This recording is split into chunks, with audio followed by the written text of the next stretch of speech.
देखा, जमीन विवाद में अगर पुलिस के पावर की बात करेंगे तो यानी मान लेते हैं ये पुलिस है, अब इनका क्या पावर है, कुछ ऐसा कंडीशन है जहां पर इनका क्या पावर है आप भी जानेंगे तो आपको पूरा समझ में आएगा। ये जमीन का जो टुकड़ा आप देख रहे हैं ये अवैध कब्जा है और ये जमीन पर जबरन कोई मान लेते हैं कब्जा कर लिया है। अब उसके लिए आवेदन दिया जा रहा है, थाना प्रभारी जो आपके क्षेत्र का थाना है उसको लिखते हैं। उसके बाद विषय में जमीन विवाद के संबंध में महोदय आगे का प्रक्रिया जो भी है, आप जिस जगह से रहते हैं, क्या हुआ, कैसे हुआ, ये सारा विवरण जो है आपको आवेदन में लिखना होता है। यानी ये लिखने के बाद यानी आप उस व्यक्ति के खिलाफ एफआईआर दर्ज कराएंगे जो आपकी जमीन पर जबरन अवैध कब्जा किया है। लेकिन अब इस बात को समझ लें सबसे पहले कि अवैध कब्जा के मामले में पुलिस के पास कुछ ऐसे अधिकार हैं जो आपको जरूर जान लेना चाहिए। यानी अगर मान लेते हैं आपका विवाद होता है, जमीन को लेकर विवाद होता है, लेकिन ये अवैध कब्जे की जो बात है ये हाल में जाकर अब आपकी जमीन को अवैध कब्जा जो है कर लिया, जबरन वर्चस्व दिखाकर बल प्रयोग करके आया है और आपसे जमीन को छीन लिया गया है। अगर ऐसा है ना, उस सिचुएशन में पुलिस जो है आपके ऊपर यानी उस व्यक्ति के ऊपर जो आपकी जमीन को कब्जा किया है ना, तुरंत एक्शन जो है लेना पड़ेगा। यानी पुलिस को उस मामले में तुरंत कार्रवाई जो है वो करना पड़ेगा। वो आसपास से पूछेंगे कि आखिर ये जमीन पहले किसके पास था और उसको हटाया जाएगा।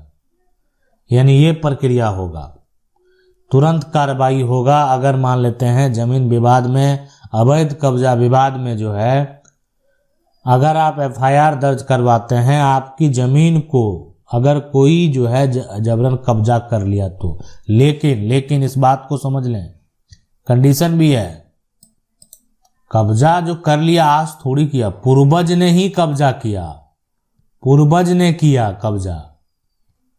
अब आज जो है उनका उत्तराधिकारी एफआईआर दर्ज करा रहा है, 20 साल हो गया।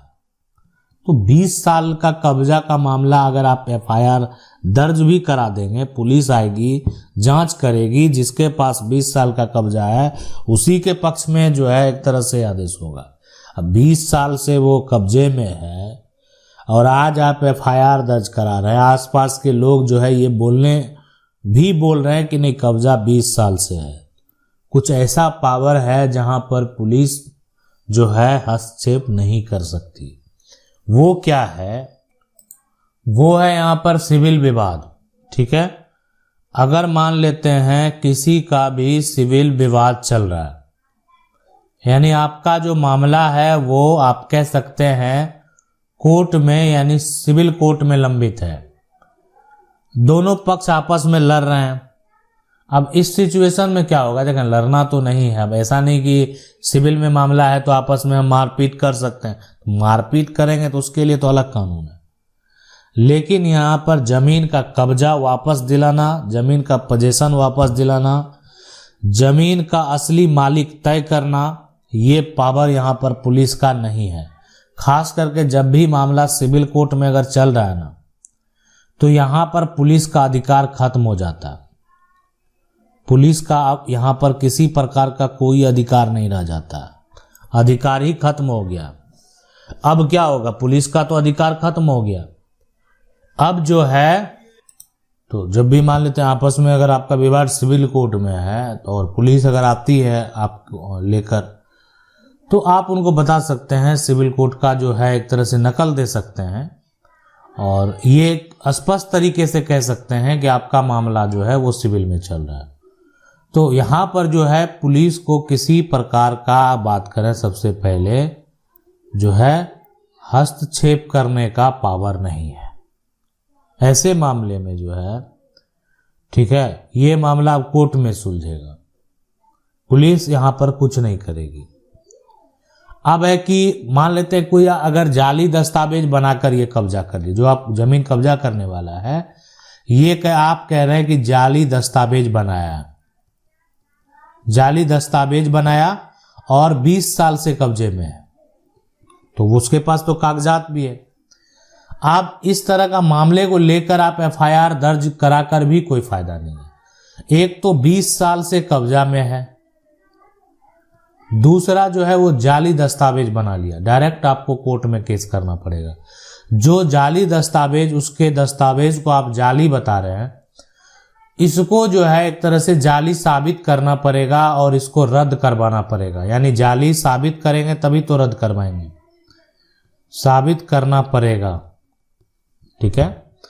अगर कोई भी, अगर जो आपकी जमीन है, आपकी प्रॉपर्टी है, उसका जाली दस्तावेज बनाता है, तो ये आप स्पष्ट तरीके से समझ लें कि ये साबित करना पड़ेगा कि ये डॉक्यूमेंट जाली है।